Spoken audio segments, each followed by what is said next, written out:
Excel में यदि गलती से गलत रो डिलीट कर दी या फिर कहीं पे आपको एक एक्स्ट्रा कॉलम इंसर्ट करनी है तो कैसे करेंगे? तो आज की वीडियो में सीखेंगे रो, कॉलम्स और सेल का फुल कंट्रोल कैसे हम पाएंगे बिना गलती किए। तो चलिए फिर शुरू करते हैं। सबसे पहले हम एक्सेल ग्रिड का स्ट्रक्चर समझ लेते हैं। एक्सेल में ये जो ग्रिड होती है जहां पे हम डेटा एंटर करते हैं एक टेबल फॉर्मेट में होता है।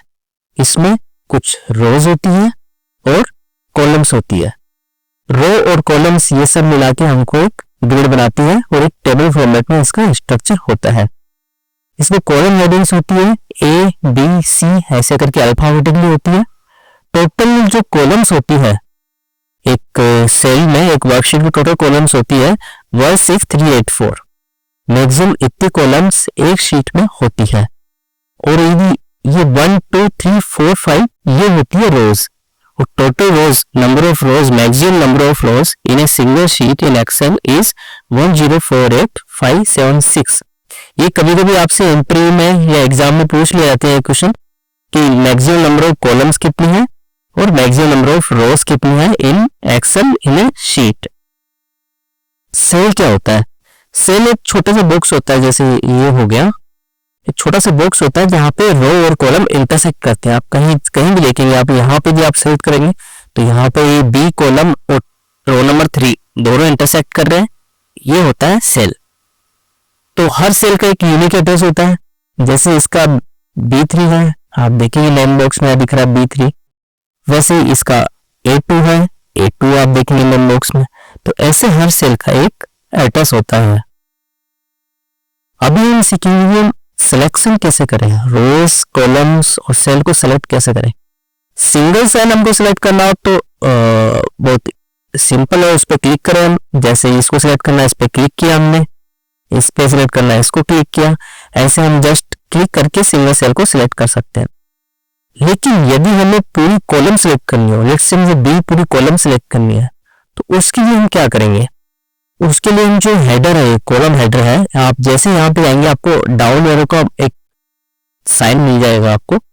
जैसे आप इसमें आएंगे, यहाँ जाके आप क्लिक करेंगे तो कंप्लीट कॉलम को सिलेक्ट कर देगा। अब ये रो को कैसे सिलेक्ट करें? सिमिलरली जैसे आपने कॉलम को सिलेक्ट किया कॉलम हेडर में जाके, वैसे आप रो हेडर में जाएंगे तो कंप्लीट आप रो को सिलेक्ट कर सकते हैं। अब मल्टीपल सेल्स कैसे सिलेक्ट करें? हमने सिंगल सेल सिलेक्ट कर लिया, लेकिन हमको चाहते हैं कि मैं तीनों सेल सिलेक्ट करूं। तो क्या करना है उसके लिए?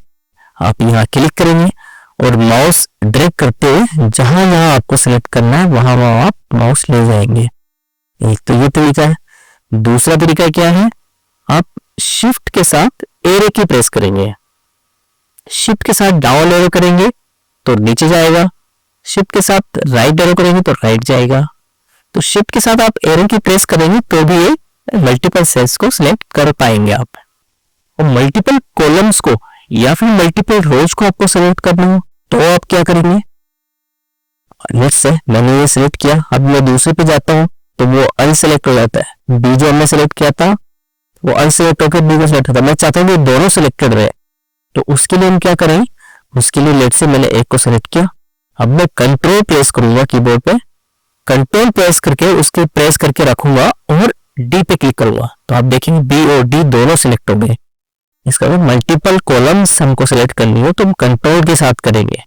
सिमिलरली रोज के लिए करूँ मैं 4 नंबर रोज मैंने सिलेक्ट किया, कंट्रोल प्रेस करूंगा और 6 पे क्लिक करूंगा तो दोनों रोज सिलेक्ट हो जाएगी। तो ऐसे में मल्टीपल कॉलम्स या मल्टीपल रोज सिलेक्ट कर सकते हैं।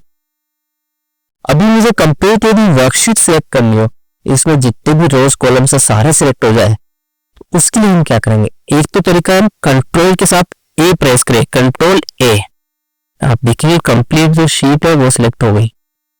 दूसरा तरीका क्या है? दूसरा तरीका आप यहाँ पे जाएंगे जहां पे कॉलम और रो जहां से स्टार्ट होती है उससे पहले यहाँ पे आप जाके क्लिक करेंगे तो ये कंप्लीट शीट को सिलेक्ट कर लेगा। दूसरा तरीका ये है। ये हमने सीखा selection. Next move on to insertion, कि हम नया रो, नया कॉलम या नया सेल कैसे इंसर्ट करेंगे, कैसे ऐड करेंगे। लेट्स से हमको नई रो इंसर्ट करनी है, मुझे इससे पहले 4 से पहले एक नई रो चाहिए। मैं चाहता हूं कि ये एक नई रो यहाँ पे आ जाए बीच में 3 और 4 के बीच में। तो उसके लिए हम क्या करेंगे, ये रो को हम सेलेक्ट करेंगे, राइट क्लिक करेंगे, इंसर्ट का ऑप्शन आपको दिखेगा। आप जैसे इंसर्ट पे क्लिक करेंगे नई रो सेलेक्ट कर लेगा 4, और जो 4 रो थी उसको नीचे शिफ्ट कर देगा, नंबरिंग वापस अरेंज कर देगा। ये 1 2 3 4 को 5 पे ले गया और 4 नंबर की एक नई रो इसने इंसर्ट कर दी। कॉलम कैसे इंसर्ट कर देंगे, सिमिलरली हम कॉलम इंसर्ट कर सकते हैं। लेट्स से मैंने कॉलम सेलेक्ट किया, उस पे राइट क्लिक किया और इंसर्ट का ऑप्शन मुझे दिखेगा। इंसर्ट पर जैसे ही मैं क्लिक करूंगा वो एक नई कॉलम इंसर्ट कर देगा, वो जो यहाँ पे एग्जिस्टिंग कॉलम थी उसको राइट पे शिफ्ट कर देगा।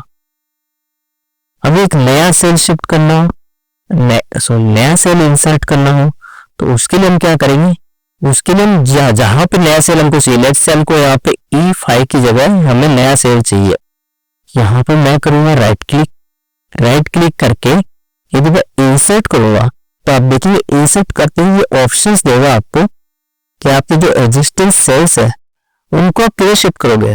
ऑब्वियसली मैं इसको या तो नीचे शिफ्ट करूंगा या इधर शिफ्ट करूंगा या ऊपर या दाएं साइड, तभी तो मैं नया सेल इंसर्ट कर पाऊंगा यहाँ पे।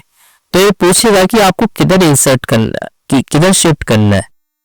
यहाँ पे आपको बहुत ध्यान रखना है कि जैसे आप शिफ्ट करोगे तो उसके आगे का सारा डेटा शिफ्ट हो जाएगा एक सेल से उसी डायरेक्शन में। तो यहाँ पे डेटा मिसमैच ना हो या मिसप्लेस ना हो, तो उसके लिए आप बहुत ध्यान से आप शिफ्ट करेंगे। लेट्स से मुझे इसको राइट शिफ्ट करना है, तो मैंने शिफ्ट से राइट सेलेक्ट किया, ओके किया, तो आप देखेंगे यहाँ पे नई सेल इंसर्ट हो गई और यहाँ पे जो एग्जिस्टिंग थी वो यहाँ आ गई, यहाँ पे जो ब्लैंक थी वो यहाँ आ गई, यहाँ वाली यहाँ, ऐसे करके एक एक सेल शिफ्ट हो गया सारा कंटेंट। तो ये होता है सेल इंसर्ट करना। अब कीबोर्ड शॉर्टकट्स क्या है, यदि मुझे इंसर्ट करना है कुछ भी यहाँ पर सेल पे, तो मुझे कंट्रोल शिफ्ट प्लस साइन यदि मैं करूंगा, कंट्रोल शिफ्ट से यदि मैं करूंगा तो आपको वो ऑप्शन देगा कि आपको सेल इंसर्ट करने को किधर मूव कराना है, सेल्स को कहाँ शिफ्ट करना है। ठीक है, यदि हमको एंटायर रो को यदि करना है तो R प्रेस करेंगे हम, और एंटायर कॉलम को हमको करना है तो C प्रेस करेंगे। मैं वापस बता देता हूँ आपको, आप यहाँ पर सेल पे आप इंसर्ट का करेंगे कंट्रोल शिफ्ट प्लस करते ही ये shift cells right cells down ये पूछेगा। प्लस यदि आपको कंप्लीट रो को इंसर्ट करना है एक, तो एंटायर रो का ऑप्शन भी है और एंटायर कॉलम का भी, आप माउस से भी जाके सिलेक्ट कर सकते हैं, या फिर आप जस्ट R प्रेस करेंगे तो रो पे चला जाएगा कंट्रोल, और आप C प्रेस करेंगे तो कॉलम पे चला जाएगा कंट्रोल। तो ऐसे भी आप एक कॉलम या एक रो इंसर्ट कर सकते हैं। तो ये था हमारा insertion. Next we will move on to deletion. Delete कैसे करें, जैसे हमने इंसर्ट किया सिमिलरली हम डिलीट भी कर सकते हैं। कॉलम के लिए मैंने कॉलम सेलेक्ट की, राइट क्लिक किया, डिलीट किया, कंप्लीट हो गई, सारी कॉलम्स लेफ्ट मूव हो गई। सिमिलरली मुझे रो के लिए करना है, रो पे गया, राइट क्लिक किया, डिलीट किया, तो सारी रोज ऊपर शिफ्ट हो गई, वो रो डिलीट हो गई। और जो एक सेल डिलीट करना हो, लेट्स से मुझे ये डिलीट करना है ये सेल, तो राइट क्लिक करूंगा, डिलीट जाऊंगा, अगेन ये पूछेगा सेल को किधर शिफ्ट करना है, लेफ्ट शिफ्ट करना है, ऊपर शिफ्ट करना है। मैं चाहता हूँ कि ये इधर आ जाए तो मेरे को लेफ्ट शिफ्ट करना है, तो मैंने ओके प्रेस किया, तो आप देखेंगे ये कंटेंट ये वाली सेल यहाँ आ गई, यहाँ जो सेल थी पहले वो डिलीट हो गई। तो ऐसे सेल को डिलीट कर सकते हैं। कीबोर्ड शॉर्टकट का क्या है, जैसे कंट्रोल शिफ्ट प्लस किया हमने इंसर्शन के लिए, तो वैसे कंट्रोल माइनस भी हम करेंगे डिलीशन के लिए ये काम करेगा। अगेन यदि रो डिलीट करना तो R पर R सेलेक्ट करें, कॉलम डिलीट करना तो C प्रेस करें। लेट्स से मुझे कॉलम डिलीट करना है, ओके, तो कंप्लीट कॉलम भी हम कर सकते हैं कंट्रोल माइनस। तो ये था हमारा डिलीशन। तो आज हमने सीखा insertion, selection, insertion and deletion, और कैसे हम सेलेक्ट कर सकते हैं कंप्लीट शीट को, कंप्लीट रो को। यदि आपने कुछ नया सीखा हो तो प्लीज वीडियो को लाइक करें, चैनल को जरूर सब्सक्राइब करें, आगे आने वाली वीडियोस आपको नोटिफिकेशन मिले ताकि, और अपने दोस्तों के अपने कलीग्स के साथ शेयर करें चैनल को, वीडियो को, ताकि ज्यादा से ज्यादा लोग हमारे इस कोर्स में जुड़े, जहां पे हम सबको फ्री एक्सेस सिखा रहे हैं, जो कि हमारे एवरीडे ऑफिस या अपने पर्सनल काम में बहुत यूज आएगी। आज के लिए इतना ही, धन्यवाद।